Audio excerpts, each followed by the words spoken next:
дурлал тачаалд өмсөн шөнө. Эротик өгүүллээ.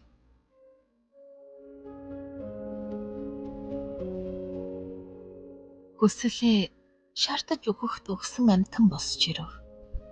Учир нь тэр өчигдөр шоудаж орхисон бөгөөд арх жаахан хитрүүлсэндээ харамсна. Хэвэл ахиухан уудаг байж хэмээн харамсан суухтаа. Өчигдөрхөн танилцсан нэгэн хүүхнэд очиж болох юм байна хэмээн бодоход хүслийнхийн нүрэнд Мишель тодорхон тэр. Тэр хүүхэнтэй өчигдөр шөнө диско бааранд танилцсан бөгөөд бэбидээ ихэд таалагдсныг зүрх сэтгэлээрээ мэдэрч байлаа. Царай цус бие хахаар ихэд дажгүй гэж чихтэйхэн. Хүслээ хаягийг нь авахаас цааш нэгийг хитэрч чадаагүй ч түүнтэй загас надулж чаднаа гэдэгтээ бүрэн итгэлтэй байлаа. Тэр өвхөн түүн рүү ямар дачаангуй харцаар хширтэж байсан гэж санана. Нэг сайхан усанд орж аваад гарьяа хэмээн бодов. 3-4-р хороол руу зөвлөв. Бүргэд хаалганы хонхыг зориг муутайхан дарсан боловч товлсон хөөхн нь түүнийг хүлээж исэн аятай жигтэйхэн талимааран инээмсэглэн байж өгцөн нь хүслээд их л урам өглөө. Өнөө хөөхн ширээнд суухыг орилаа. Хүслээ ирэм хойно эхэлж яриа өдөн очлаарай. Би өөрийн чинь нэрийг тогтоож амжаагүй юм байна гэвэл хөөхн. Намайг зүгээр л Сара гэж дуудаж болно гэд цаана жогтоо гихчин хөхөрлөө. Тэр хоёр аар сар зүйл ярилцсан хүслээж авч ирсэн улаан вино арих тэргүүднээ задлав. Игчмэд бүсгүй нөхрөөсөө салсан хүүхэд нь өвгөн эмээ тэр нь байдаг аж. Мэдээж ганц би хүний зовлон зүдгүүрийг сайн мэдэх хүслээ. Хөөрхий секс үлдэхгүй хагсарч суугаа хүүхэн байх нэ гэж бодов. Тэр нэлийн удаа элдвийг ярьж хөөрч суусаар арх дарсны жүнснүүд ч нилээд хоосорлоо. Бүсгүй ч ууц сурсан нэгэн бололтой жишимчгүй татчих нь үзэгдэн. Нэгэнт бүх зүйл тодорхой байсан тул хүслээ хүүхний хажууд ойртон суугаад тэврэн үнсэхэд хүүхэн ч хариуд нь шимэн оцлоо. Хүслээ хүүхний цамцыг тайлан хөвчнийхэн төвчийг мулталахад багтаж ядан төвийн байсан хөхөн суласгаран гарч ирлээ. Дур хөдөлгөм хөхийг нь үнсэн таалахад улам чих хатуурч чинрээд ирхэн тэр. Тэр хоёр тачаадсанд амьсгал нь хурцсаж хүслээ галзуу тачаалаа тогтоож ятан бүсгүй өмднийхэн товчийг тайлахаар зүтгэл Сара ашгүй өөрөө тайлан зөвхөн дотоочтойгоо үлдэл. Хүслээч хамаг хувцаа тайчин хаяхад өтгөн ихэн үсэн дундаас шовон гоцойх урт гихч маш бүдүүн эрэхтэн гарч ирв. Сара гайхан нүдээ том болгож "Пөх, чиний ямар амар том юм бэ?" гэж өөрийн ирэхгүй дуу алдаад түүнд бие тушаан хэвдлээ. Хүслээ бүсгийн цагаан өнгийн дотоочийг нь урчих шахан тайлж аажмаар дооршлоход хүүхэн чармаа нүцгэн болчихсон атлаа нандин нууц эрэхтний харуулахгүй гэсэн мэт гоёа тасхин хавчиж байв.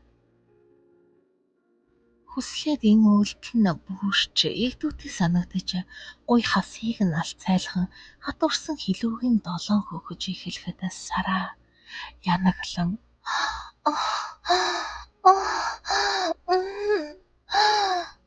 гихчлэн дуу алдах нь хүслийнхэн сэрлийг улам өдөөж маш таатай сэтгэлд төрүүлхэн тэр.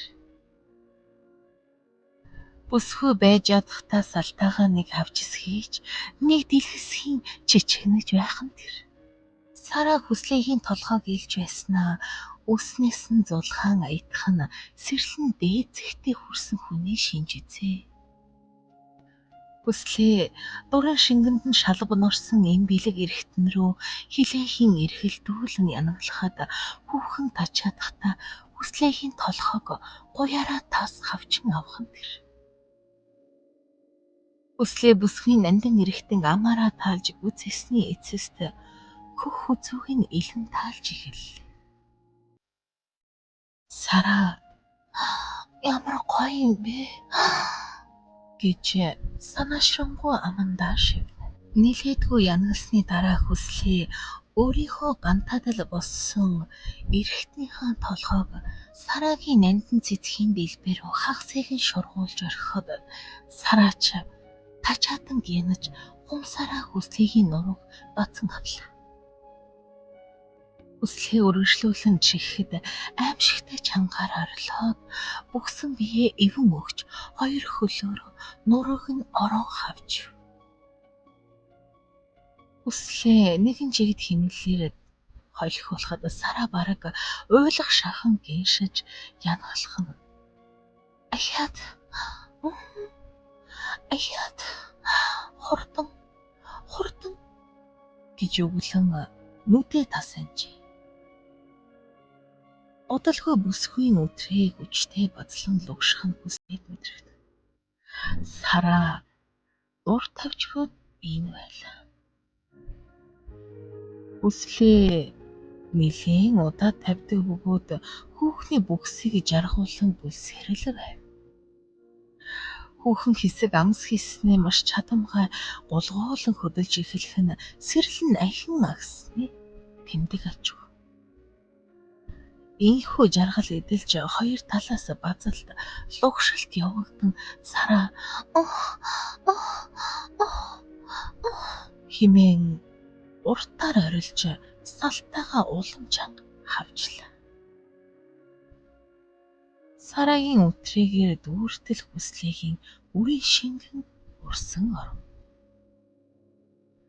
Тэд хэсэг зур амсцаасны эцэст дахин бие биенээ инхрийлэн энэ утаа байрлал солин Сараа хүслээгийн боовыг жижигхэн амандаа багтааж ятан хөхөхөд даруй ахин босч хөвчөрч эхлэв. Сараа боссон эрхтнийг нь өөрийн өтрий рүүгээ хийгээд чадмаг хөдлөн сурамгай гэгч нь уг ажлыг гүйцэтгэх нь аргагүй л ихчмэд юм утсан хүүхэн гэсэндээ шалуур аж. Бүсгүй тачаатсандаа хүчтэй хөдөлж хүслээд үүрэг гүцэтгэх хэрэг огтж гарсан. Удалгүй хүүхэн би тавлаа химэн хэлж амжлаа. Удалгүй өвөө хоёр зэрэгтэй дур тавьцгааж ертөнцийн жаргалыг мэдрэв. Энэ мэтчлэн тэр хоёр шүмжин загас наадуулж хоноод өглөө ямар ч тийхэлгүй амьтад босч ирлээ. Хүслээ хоёулаа маргааш уулзах гэвэл Сараач дуртай нарахгүй тгий гэд мөнсөн үдэж өглөө.